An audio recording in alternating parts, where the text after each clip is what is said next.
Hello out there, everybody in TV world. It's Mojo Bass and Bourbon again. Here today, I have a special video for you. It's been a little while.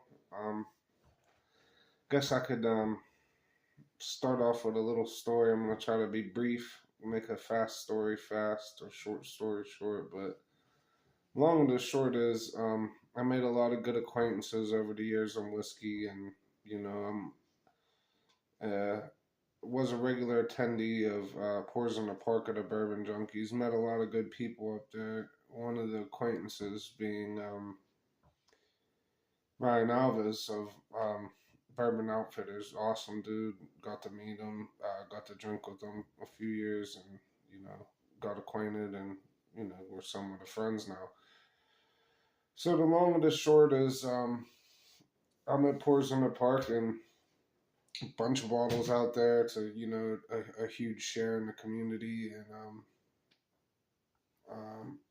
earlier in the night I was sleeping, so I hadn't run into Ryan. Ryan was looking for me. I eventually found him, but other than Ryan, that time in the night there was a guy that was drinking, and he was having a really good time. We'll just leave it at that. But there's so many bottles out there, and I'm trying to keep it short. So the long and the short is, I'm walking around the party at night, in the lobby there at the Sonesta, Michigan, and I walk by Cameron of Drums and Drams, Cam, and he explained to me that a particular guy in the crowd pulled out whiskey out of his book bag. It was a special bottle he had, and it was really amazing. So, making it short again, later in the night, this guy ended up being friends with Ryan Alves, and was really nice to me to let me try some of the whiskeys that he had, because he found out that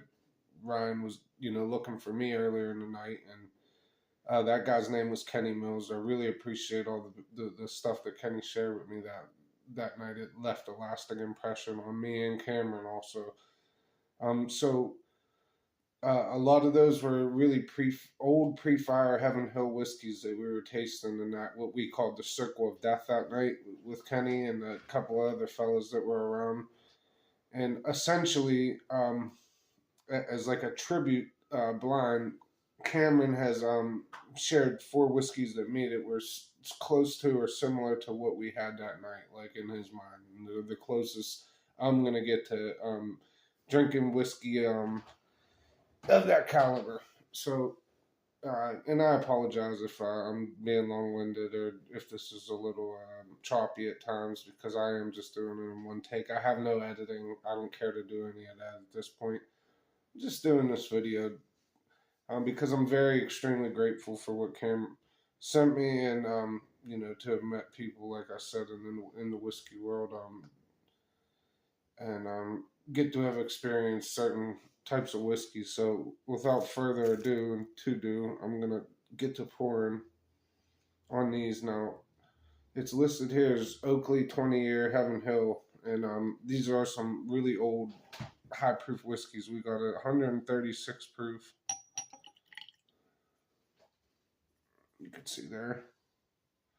The next one we have is a VOSN, and I'm pretty sure that's a very old St. Nick Believe 20-year Heaven Hill, and that's a 118.4 proof. I previously delved into some of these a couple nights that I was poking around and looking for different things to drink, and by memory, I'm pretty sure they were really good. I don't know how much experience any of you have with Old Heaven Hill, but it is delightful. I will leave it at that. I'm not going to spoil any tastes and notes or nosings I get from these, but I definitely will be giving you a lot, and we will have this video record to record my thoughts and feelings on these whiskeys. Now, I am not pouring them in 2 proper glasses. I do have some mini ball jars here, though, so that will suffice. First, we're going to nose that Oakley 136 proof. At first glance, or first sniff, I guess you could say, I get like a dusty corn note on it. Um, you could tell it's really aged, almost a fat note, the hint of a fat note, a very refined oak, you could say, or like almost like a sweet confection or sugar on top of all of it. But you definitely get that fatty note. It smells like it's a really old whiskey. Makes sense. I mean, it's 20 year, 136 proof. So next, another 20 year. These are all 20 years. So I guess they're just slightly different because of proof point. I'm assuming these were all single barrels that Cam had. I probably should go back and watch his video, which I will, but I didn't want to watch his video before I shared my own thoughts on some of the whiskey. A little bit more of the same. The fat note is more pronounced on this one. It's a little darker. Um, I want to say almost a note of like a toffee in there, like a milk chocolate also. That was the very old Saint Nick one. That's the lowest proof one, 118.4 proof. Basically, this is a proof lineup, but I'm assuming these are all slightly different. I mean, we'll put it to the test and see any discrepancies or differences I might be able to pick apart. They're smelling very similar, but once again, this has a little bit more of a fruity, almost like a red fruit strawberry-ish note to it. In the nose, very pleasant nose on this one. It still has that fat to it, but it's more of a bright fruit on the beginning palate. Maybe even a little bit more of that confectionery sugar, like a powdered sugar note, like a bright funnel cake powdered sugar. So then again with this last one, there it goes back to dark. So this one's 134 proof. So we have 136 proof, 118.4, 129, and 134 all in a row. I'm actually going to climb the ladder in proofs just to see how each one fares. So let's just dig right into it because I am going right through this review. Thanks again, Cam. Very grateful to be able to try these and even more so that you thought of me to send them out because of that experience we had in Michigan at Pours in the Park. That is why he sent me this blend, and I really do appreciate it, buddy. Cheers. I'm going to jump right into it.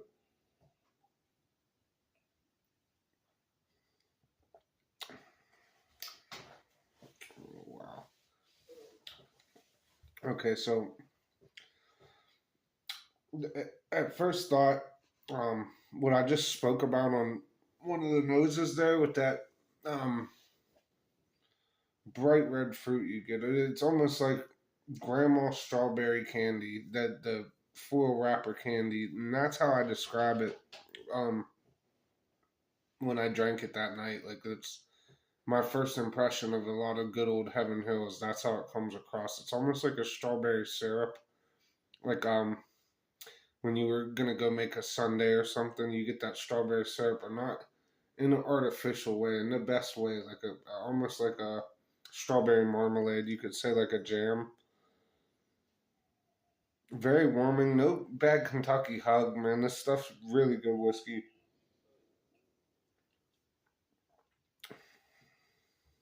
Yeah, you almost get like a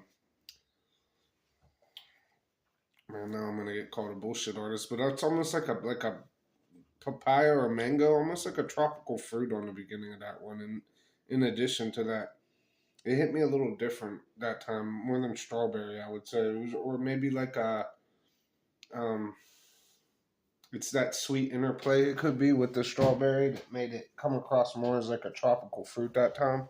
Very interesting. Once again, that's the very old Saint Nick one. The Believe it says on here in parentheses. Very good stuff. Very approachable for 118. It just drinks like an extract. Mm.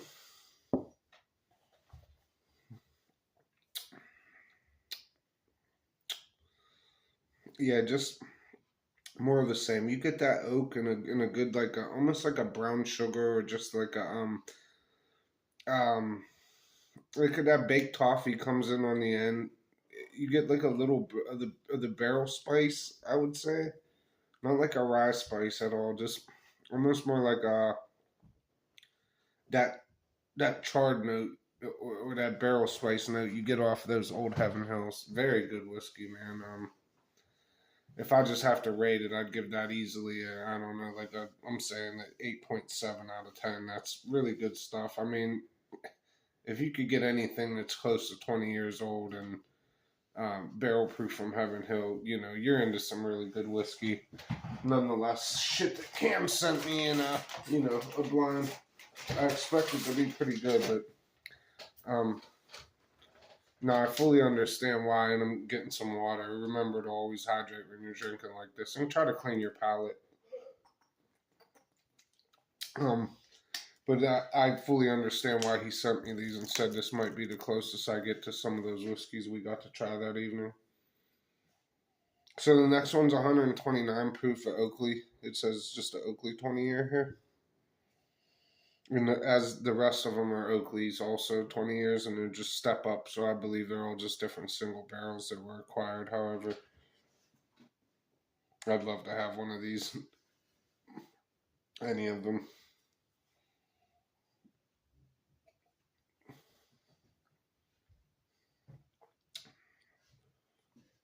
So that one, I get a little bit more bold kick in the front. It has that almost more like a red raspberry than a strawberry. This is the one that I smelled and I said was darker. I'm pretty sure. Very interesting. It has that fatty note all over it. Very pronounced. It's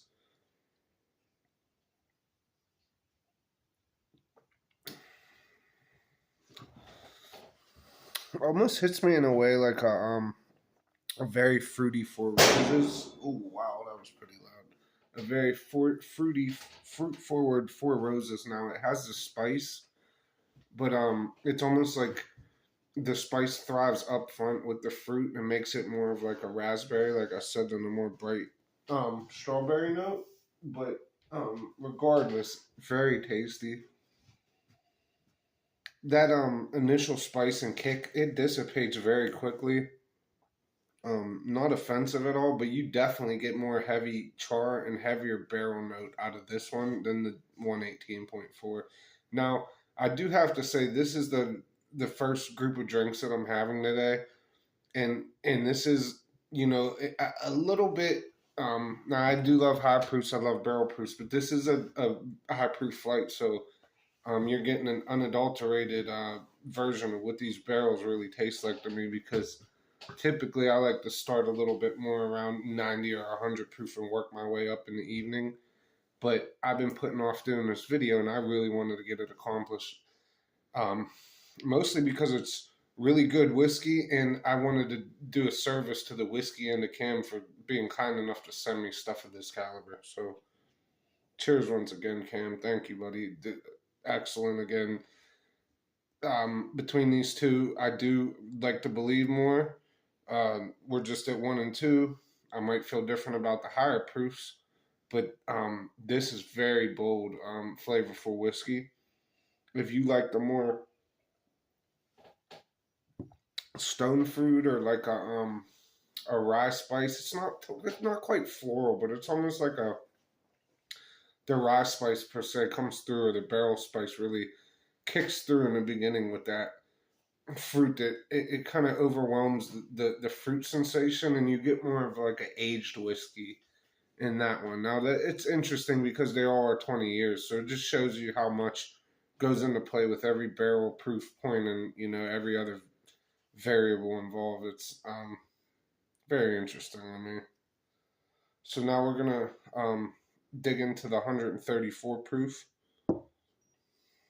Beautiful copper color on all these. Some of them, now you would think they'd be really, really dark, but they're not really dark.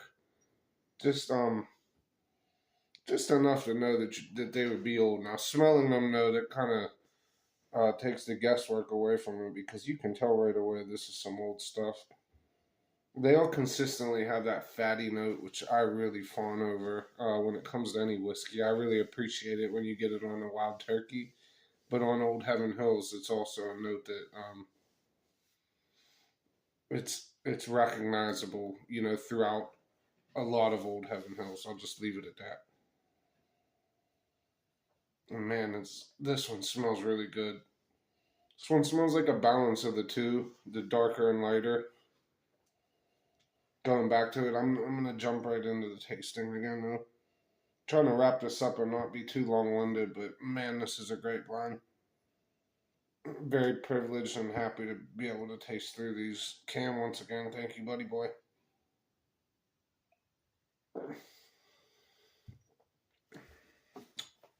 Wow.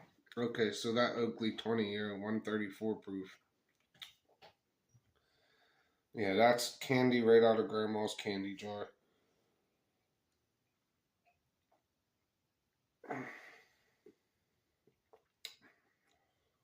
Almost on the lines of red Kool-Aid. Like, I didn't want to say it at first, or like, wow.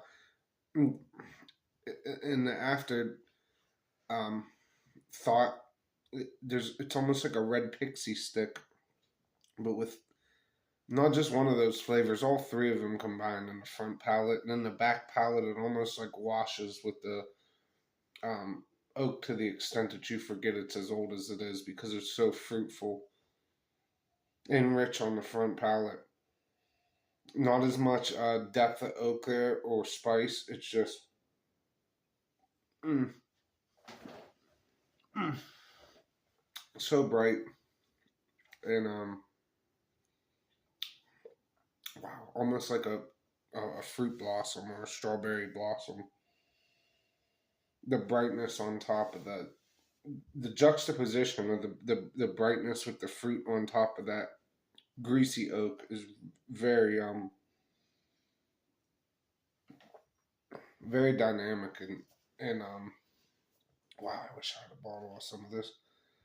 Very good. So I forgot to rate my other one. I would give this other one an 8.4. More dynamic. Excuse me, that was the original Oakley. I would give the 8.4. So I had an 8.7, 8.4. I would have to give this one an 8.9 or close to a 9. This was the 134 proof. Excellent. This is very unique. I feel like out of the set, just because it sticks out with that super bright note and then dynamic. More so than this other one is more of a balance, I guess, with a heavier oak and rye influence, so to speak. This one is really my jam for now. And we're going to jump into the 136 proof, which I said I did have some before, but at the time my palate was a little cooked. Right now I'm on a fresh palate. Trying through all these and having them next to each other is really something, man. It's really something to dig through whiskey of this caliber. And I know it's getting old to hear, but thanks again, Cam. This is going to be the last part of my review.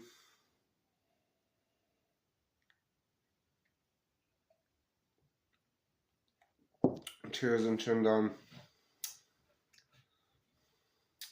So I will say that 136 would be the most tame of them all. The most refined, and it's strange because as a 136 proof, you'd think it would be the other way around. One maybe more bold. Now, the 129, for whatever reason, drinks more, spicy, and packs more of a punch than that.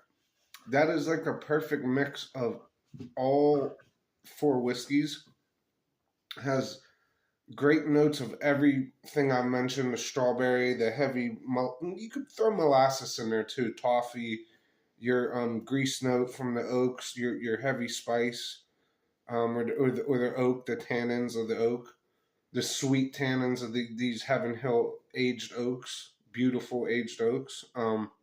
This one is like a perfect mix of all of them, almost like a Stag Junior 12 when it comes to balance.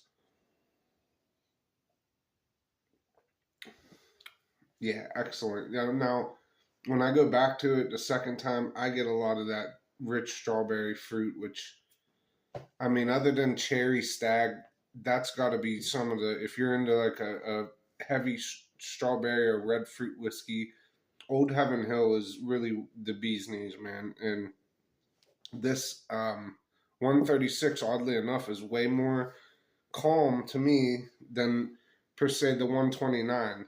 Now, if I was to rate all these, I would have to go with still my favorite being the 134, then probably the 136, then the 118, then the 129. Now, um, that's just a reflection of what I like because these are all excellent whiskeys, and I'm lucky to even have tried them.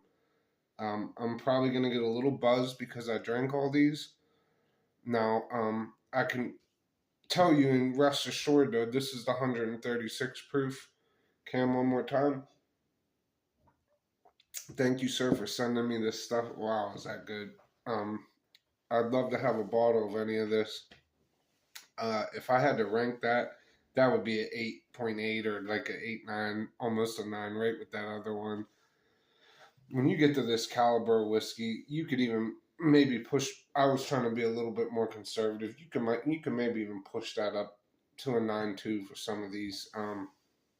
Some of this stuff blows Stag Juniors nowadays out of the water. Old Forester barrel strengths. These are really special single barrels of whiskey.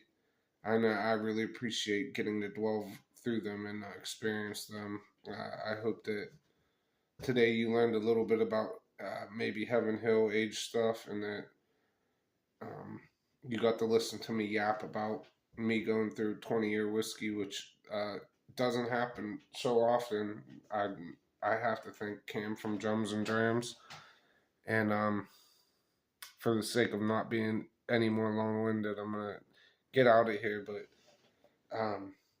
when you have whiskey that you put in such high regard, and other people that you're friends with put in such high regard, it's nice when uh, they actually hold their weight and don't disappoint. All